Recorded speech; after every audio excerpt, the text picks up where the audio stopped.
वो धर्म परिवर्तन कर लेता है कि कहीं ये जादू टोना तो नहीं करता। थोड़े से पीट कर उसकी सर के टुकड़े कर दिए जाते हैं, लोगों की मौत भी हो जाती है। गाँव में माहौल ख़राब हो रहा है, गाँव के लोग मर रहे हैं। ज़माना कितना ही आधुनिक क्यों ना हो जाए, लेकिन कई इलाके आज भी ऐसे हैं जहाँ पर लोगों में अंधविश्वास और विश्वास के बीच में फासला नहीं के बराबर है।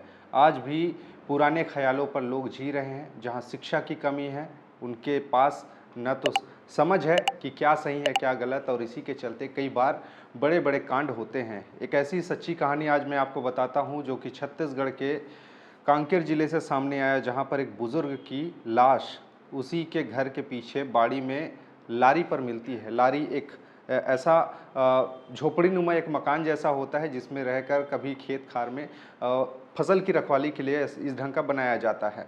ये पूरा का पूरा मामला जो सामने आया, उसके बाद में 7 लोगों को गिरफ्तारी हुई है। गिरफ्तारी इसलिए क्योंकि उस बुज़ुर्ग की हत्या हुई। अब बुज़ुर्ग की हत्या सिर्फ़ और सिर्फ इसलिए क्योंकि शक था गाँव वालों को कि वो जादू टोना करता है, और इसके चलते गाँव में अप्रिय घटनाएँ हो रही हैं। लोग असमय मर रहे हैं, बीमारियाँ फैल रही हैं, और कैसे अचानक से लोग मर रहे हैं, इसी को लेकर लोगों में एक भावना पैदा हुई कि कहीं न कहीं इसके तार इस बुज़ुर्ग से जुड़े हुए हैं और इसको रास्ते से हटाना है। परेशान थे लोग, और बिना जाने सोचे समझे कि क्या सही है क्या गलत, उन्होंने उसकी हत्या कर दी। अब वो 7 लोग सलाखों के पीछे में हैं। ये कहानी है छत्तीसगढ़ के कांकेर जिले के आमाबेड़ा थाना अंतर्गत। ये जो कहानी है मैं आपको बता रहा हूँ छत्तीसगढ़ के कांकेर जिले के आमाबेड़ा थाना अंतर्गत मंडानार गांव का, जहां पर एक परिवार रहता था, और उस परिवार में 7 उसके बेटे हुए। एक बुजुर्ग हुआ, समय के साथ उसके 4 बेटे गुजर भी गए। उसका 5वां बेटा रहता है, ज़िंदा रहता है, लेकिन वो भी बीमार रहता है। उसके बाद उसको कुछ आभास होने लगता है कि मुझे कुछ कर लेना चाहिए, यानी कि वो धर्म परिवर्तन कर लेता है, किसी दूसरे धर्म को अपना लेता है, क्योंकि उसे लगता है कि मैं जिस धर्म में हूँ शायद उसके चलते उसकी बीमारी दूर नहीं हो रही है। लोगों के शक बढ़ते जाते हैं, गांव में भी अप्रिय घटनाएं होने लगती हैं, लगातार लोगों की मौत हो रही होती है बीमारी से, और शक का जो धागा है गांव के एक बुजुर्ग व्यक्ति पर जाता है कि कहीं ये जादू टोना तो नहीं करता, और उसी जादू टोने के शक में उसकी नृशंस हत्या कर दी जाती है। हथौड़े से पीट कर उसकी सर के टुकड़े कर दिए जाते हैं, हत्या हो जाती है। जब दूसरी दिन उसी का बेटा जो अपना दूसरे धर्म को अपनाया था, वो जाकर देखते हैं तो उसके पिता की लाश उस लारी में मूर्छित अवस्था में पड़ी हुई होती है। वहाँ पे खून के धब्बे पड़े हुए होते हैं। वो पुलिस को सूचना देता है कि ऐसे ऐसी घटनाएं हुई है। पुलिस जांच पड़ताल में जुटती है तो पता चलता है बाद में, जब पूछताछ की जाती है लोगों से, तो 7 लोग उसी गांव के रहने वाले उसकी हत्या को कबूल करते हैं कि उन्होंने हत्या को अंजाम दिया। हत्या को अंजाम इसलिए क्योंकि वो जादू टोना करता था, ऐसा उनको शक था। गाँव में बहुत सारे परिवार रहते थे, और परिवारों में कई लोगों की तबीयत बिगड़ जाती है, और तबीयत बिगड़ने के बाद में कई लोगों की मौत भी हो जाती।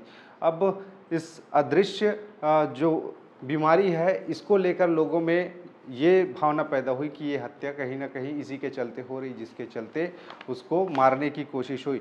उस मृतक का नाम सोमारू रामपोया, और वो अपने घर में रहता था, और उसका ही एक बाड़ी था जहाँ पर वो फसल को राखने के लिए जाया करता था, जानवरों से बचाने के लिए। और एक रोज़ 1 फरवरी को वो अपने ही उस लारी पे जाता है। रात के शाम के 8 बजे खाना खाने के बाद वहीं पर सोया रहता है, लेकिन आधी रात को गांव के 7 लोग आते हैं और उसकी नृशंस हत्या कर देते हैं, हथौड़े से मारकर। दूसरे दिन उसकी लाश मिलती है वहीं पे लहूलुहान अवस्था में। यानी कि इस पूरे के पूरे मामले में 7 लोगों की अब गिरफ्तारी हुई है, सिर्फ और सिर्फ इसलिए क्योंकि वो शक था उनको कि ये जादू टोना करता है, और इसके चलते गांव में माहौल ख़राब हो रहा है, गांव के लोग मर रहे हैं।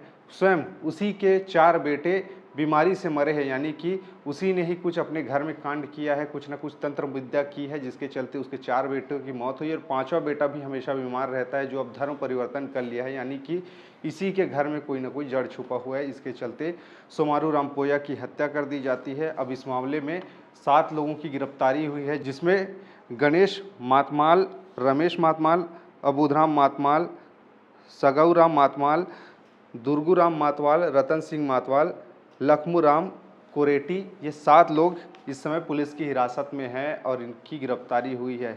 यानी कि विश्वास और अंधविश्वास में तनिक भी फासला नहीं होता। लोग सोचते समझते नहीं हैं और किसी पर शक करे और शक के बाद में इस ढंग के अपराध को अंजाम दे तो उसका कहीं ना कहीं बुरा असर पड़ता है और कानून के हाथ लंबे होते हैं। जांच पड़ताल चली और आज ये लोग सलाखों के पीछे में हैं।